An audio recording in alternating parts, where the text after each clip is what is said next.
Hello there friends, welcome back to another episode of Generation Tech. My name is Alan.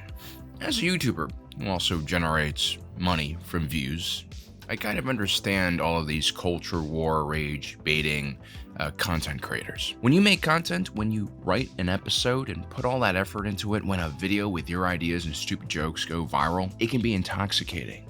And at the same time, when a video with all of your ideas flops, it can be depressing. So I understand why some content creators are really focused on just getting the views and chasing the algorithm and maybe sacrificing the values of their channel or what they stand for. Maybe they never stood for anything in the first place.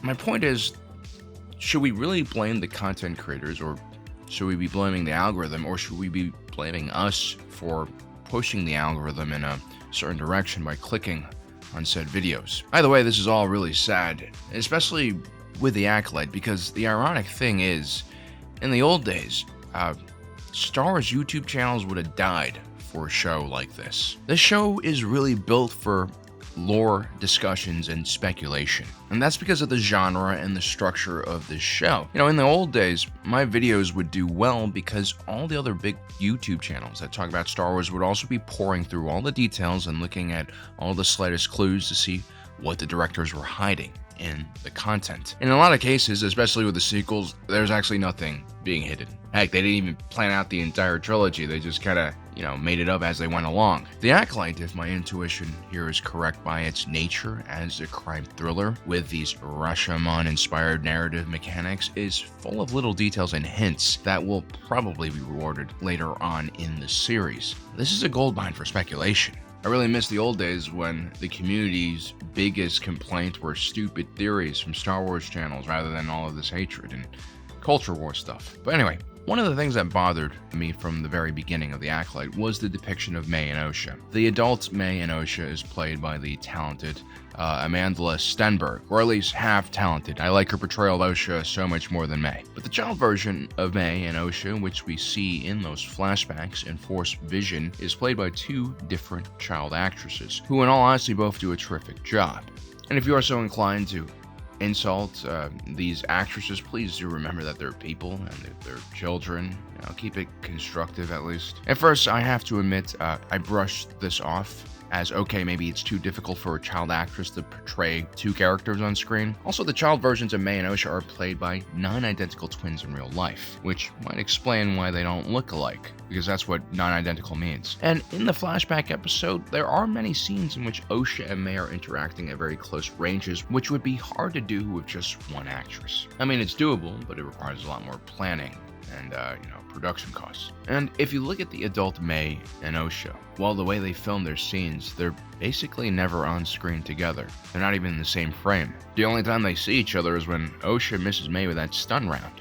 How convenient. Now, I think a lot of you guys know where I'm going with this, and I'll be straight with you. This is a cockamamie idea here, a cockamamie theory. I'm not even sure how much I believe in it, and I will point out some of the holes in this theory as I go along. But I think it's possible that May never survived that devastating fall during the Brendok fire. I think May died, and Osha is actually May. First and foremost, when I watched those first two episodes, I did talk to my wise editor, Congo, who basically started telling me how he thought it would have been much cooler if Osha and May weren't twins, and instead, Osha just had this multiple personality disorder. It wasn't until the third episode when I realized we were going to see this whole unreliable narrator mechanic that Congo's words started echoing my head. In Congo we trust. What if the reason adult Osha and May look alike and younger Osha and May don't look alike is because adult Osha and May are actually the same person? And to prove this theory correct, well, we simply have to see if it's possible for Osha to be at the crime scenes where the Jedi Masters were murdered. So let's start with the murder of Master Indara Anuida. I did some research,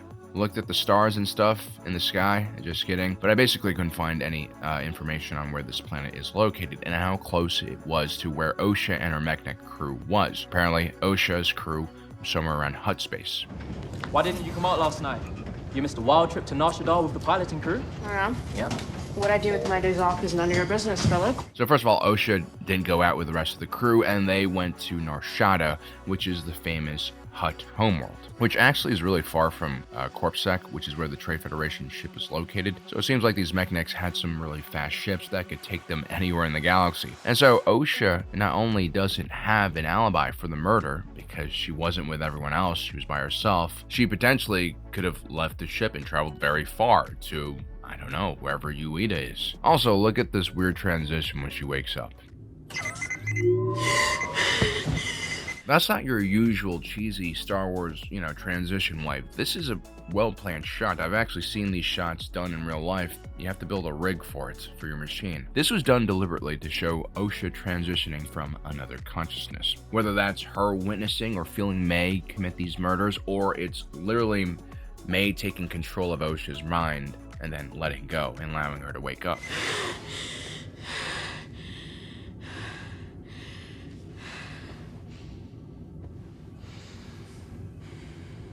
There are many reasons why one can wake up with an increased heart rate, and one of them is sleep deprivation, and the other one is sleepwalking. It's like if you blank out when you're sleeping and another one of your personalities took you on a mission to go kill a Jedi.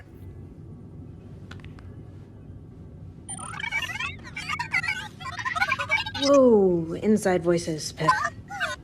Sometimes you stretch when you wake up because you're getting old. Or perhaps you had a challenging fight the night before and your body's sore. And what's with the sensitivity to loud noise here? I mean, she didn't go to Narshada and get drunk.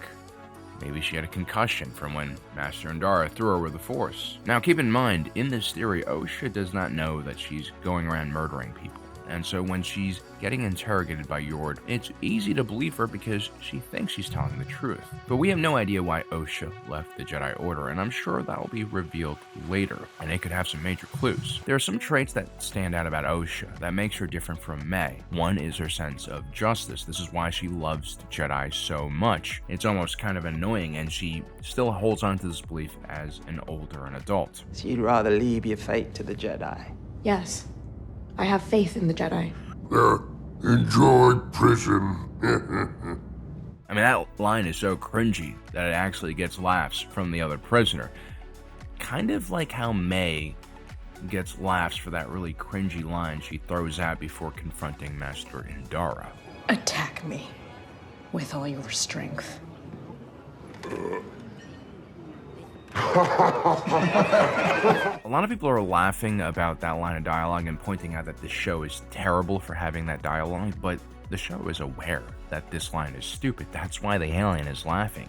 The show is laughing with the audience. The show is laughing at itself. And more importantly, after seeing episode 3, it's very clear that May is much darker than Osha. She's 100% willing to follow the Covenant's order. She's kind of a true believer. She's not an independent thinker, a more compassionate individual like Osha. Don't you wonder what could be out there besides Brendock? No. Why not? Everything I need is here. And she's willing to do some messed up things, whether it's using the Force on butterflies or burning her sister's journal or potentially even trying to kill her. Does she seriously seem like she would be an assassin who would announce her presence with that cringy line? Does she seem like the type of assassin that would let witnesses get away? If May is actually being trained and led by a dark side Force user, I feel like she would follow his commands 100%. The way that May acts on screen as an adult, well, actually reminds me a lot of Osha. Even when you have multiple personalities, there are going to be some consistent themes from your main personality that are going to slip into these other personalities, and I think that is Osha's sense of justice. Okay, after Osha crash lands on that planet, she has a series of visions where she chases her little sister May. Generally, you don't always get Force visions of people who are alive. Like when Kanan Jarrus had his trial in that Jedi temple, he sees the Grand Inquisitor he defeated in the previous season. Now, if you went into the show as a content creator with an open mind and not just full of hatred, I think you would have probably analyzed this Force vision as something that is quite important. When Osha finally catches up with May in that vision, not only is it her sister, it's her sister at the time of her death. When she realizes it's May, the background turns into Brendock and the Force catches fire, which leads us to the very night of that incident we see in episode 3. Once the fire's lit, May starts running and she repeats that little rhyme they used to say when they were children. You're with me, I'm with you. Always one, the born as too. We made mention in the past that not only were May and Osha created through Force alchemy, that maybe they were also a Force dyad, which means that these two are connected through large spans of time and space. You guys remember when Rey and Way Too High Pants Ren communicated with each other with their Force dyad? They saw each other in their current form. The fact that Osha sees May as a child tells me, once again, that she's died already in that tragic fire. But because they are connected in the Force dyad, even during her death, her presence, her spirit still remains somewhat intact and connected to Osha. More importantly, at the end of the vision, her eyes turn black, which we know is some type of magic practiced by their mother's coven. This is a technique that allows the witches to possess another being, which goes back to my theory that Osha has no idea that she has multiple personalities and that she's being controlled by the dead spirit of her sister, who died in anger and rage over what happened to their mother, who blames the Jedi and her sister somewhat for the death of their family. This is getting pretty crazy, right? And notice the two sisters in that last scene in the vision are in May and Osha's room, where they were children right before May died. So what is the purpose of the sequence? My belief is that May from beyond is trying to convince Osha that May is still alive and committing these crimes. It's very important that Osha does not realize what May is trying to do from beyond the grave, or she'll notify the Jedi and, like, I don't know, chain herself to the bulkhead of their ship or something. And then when the Jedi arrive and chase Osha down that series of tunnels, it's a direct recreation of Ahsoka Tano getting chased by Anakin in the episode where she's framed for the Jedi Temple bombing, which is a direct recreation from a scene from the Harrison Ford film Fugitive, which is a very similar narrative to both that Clone Wars episode and The Acolyte. The only difference is that Ahsoka and Ford's character Richard Kimball both jump and were both innocent. And Osha, well, she doesn't jump really at the end of the scene. It's a subversion of our expectations, but perhaps it's something a bit more as well. It's a sign that Osha is not innocent. Now, the next episode is a bit tricky because Osha is clearly in custody, and we are at least shown what seems like May attacking Master Torben. But truth be told, no one really knows what happened here because, again, unreliable narrative. What is more important is notice the blocking of the actors here. Notice how when the Jedi Guardsman enters the room to check on Torben, he looks at the skylight. I originally thought, okay, that's an obvious entry and exit point. That's where I would look as well. But look at what happens when Osha enters the room after Torben's murder. She looks up at the sky as well. This wasn't a big deal until we saw episode 3, where the witches of the Coven are seen clearly getting their power from above, from the stars. That also makes up the logo for the series. You know, the fact that the witches have to be outside for this magic to work means that they need a line of sight to the heavens, which also means that Torben's room has a skylight which allows witch magic to, I don't know, appear in the room. Now, because of this unreliable narrator, I think it's possible that considering how Master Torben killed himself, the scenes of May coming in and killing the Jedi don't necessarily need to be true. The only thing that needs to be true is the poison needs to appear there, and then Master Torben has to somehow feel guilty. Maybe he has a vision. Maybe someone's messing with his mind. It's not like that hasn't happened before, right? Now, this is a stretch, I'll admit, because that little girl who helps May or Osha enter the castle on the first night, well, she recognizes Osha afterwards. So that throws a wrench into my theory. Also, the Jedi Knight Yord confirms that Osha didn't kill Torben because he follows her, apparently. Yord is kind of an idiot, but he's also pretty vigilant, so I kind of believe him. But the fact that Osha broke off in the first place and went her own way is a bit sketchy. The fact that she's being led by a vision of May is also kind of sketchy. It's almost as if her sister is baiting her or about to take over. Now, that part of my theory is kind of rough, but this next scene is where I think I have some good points. When the Jedi are setting a trap for May later that night, Osha conveniently leaves right as May shows up at Kyner's store. Once again, these two characters refuse to be on screen at the same time, like when they were children. What's more interesting is the fact that when May, or the individual who's supposed to be May, fights Master Soul, her first kunai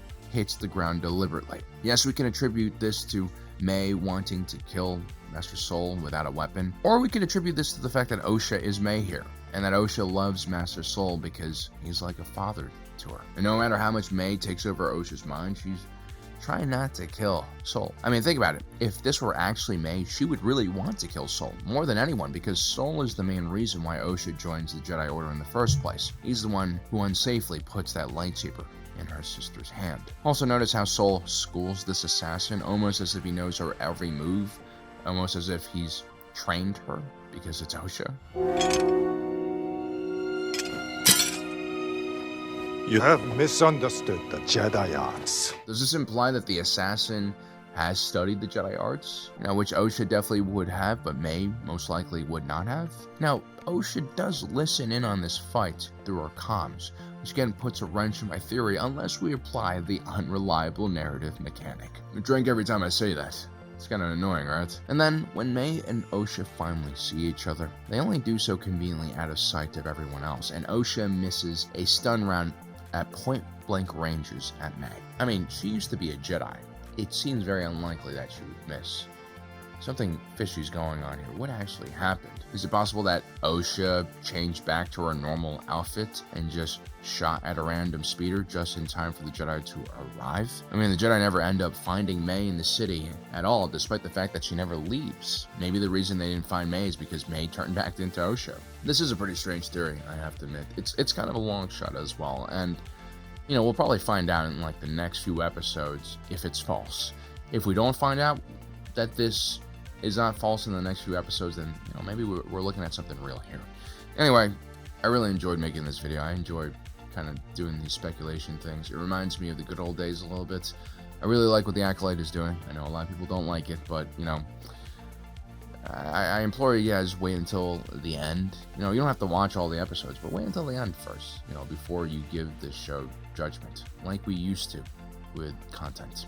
Anyway, guys, I hope you enjoyed today's video. Don't forget to subscribe and hit that notification button down below so you don't miss out on the rest of our awesome content. And as usual, my name is Alan, reminding you that my allegiance is to the Republic, the democracy. See you next time.